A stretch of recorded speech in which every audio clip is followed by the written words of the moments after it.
Hello student, आज के इस वीडियो लेक्चर में डिस्कस करेंगे केमिस्ट्री के कुछ मोस्ट इंपोर्टेंट क्वेश्चन। टॉपिक है chemical bonding. Question number first आपके सामने है, an ionic bond is formed between. Ionic bond किन के बीच में बनता है? ऑप्शन फर्स्ट आपके सामने है, टू मेटल्स एटम। ये हो नहीं सकता है ना, मेटल्स एटम्स के बीच में नहीं बनता है। ऑप्शन बी आपके सामने है, two non metal atom.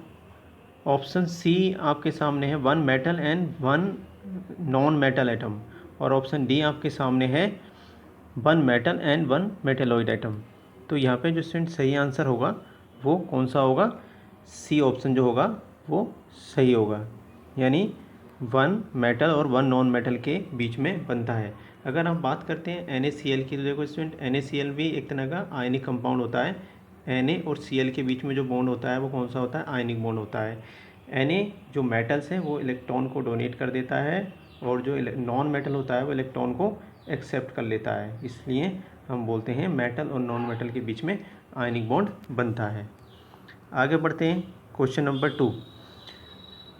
Question number 2 में है, the total number of the electron pair in nitrogen molecule. यानी जो नाइट्रोजन का मॉलिक्यूल है उसमें कितने होते हैं? देखो, nitrogen N, triple bond N होता है, 3 पेयर तो ये हो गए 3 बॉन्ड के, और एक एक लोन पेयर यानी 5। यहाँ पे जो ऑप्शन सही होगा वो सी होगा।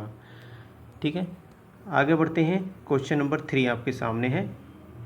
3 में पूछ रहा है, the compound which contain both ionic and covalent bond. ऐसा कंपाउंड जो आयनिक कोवलेंट दोनों को रखता है। तो यहाँ पे स्टूडेंट देखेंगे ये कोवलेंट वाले कंपाउंड्स हैं। पोटेशियम क्लोराइड आयनिक है, और AlCl3 इसमें क्या है? इसमें जो है कोवलेंट है। अगर हम KCN की बात करते हैं तो CN के बीच में कोवलेंट बॉन्ड होते हैं। पोटेशियम और इस नॉन मेटल के बीच में, कार्बन के बीच में क्या है?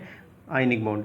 तो ये वाला ऑप्शन जो है सही होगा, यानी सी ऑप्शन जो है हमारा यहाँ पर सही होगा। आगे बढ़ते हैं। क्वेश्चन नंबर 4 आपके सामने है, the types of the bond present in the sulphuric acid molecule.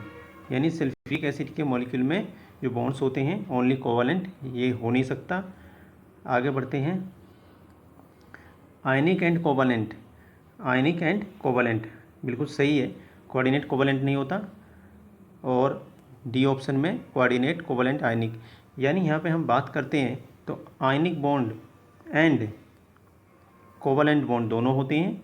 यहाँ पे आप बात करेंगे तो SO4 जो होता है स्टूडेंट, SO4 एंड हाइड्रोजन जो होता है इसके बीच में आयनिक बॉन्ड होता है, और कंपाउंड के बीच में क्या होता है? Covalent bond. तो यहाँ पे बी ऑप्शन जो होगा वो हमारा सही होगा, ये वाला ऑप्शन सही है। आगे बढ़ते हैं। क्वेश्चन नंबर 5 आपके सामने है, the density of water maximum. Water की डेंसिटी सबसे ज़्यादा होती है, तो आपको ध्यान रखना है 277 केल्विन। बी ऑप्शन जो होगा सही होगा। अप्रोक्सीमेटली अगर डिग्री सेल्सियस में पूछता है तो ये मिलेगा 3.85 डिग्री सेल्सियस। ठीक है, 4 डिग्री सेल्सियस पर भी आप बात कर सकते हैं।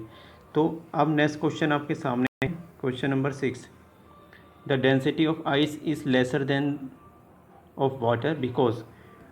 यहाँ पे डेंसिटी ऑफ आइस कम होती है किससे? पानी से, क्योंकि यहाँ पे ओपन केज लाइक स्ट्रक्चर होता है आइस का, और उसके बीच में लार्ज एम्प्टी स्पेसेस पाए जाते हैं।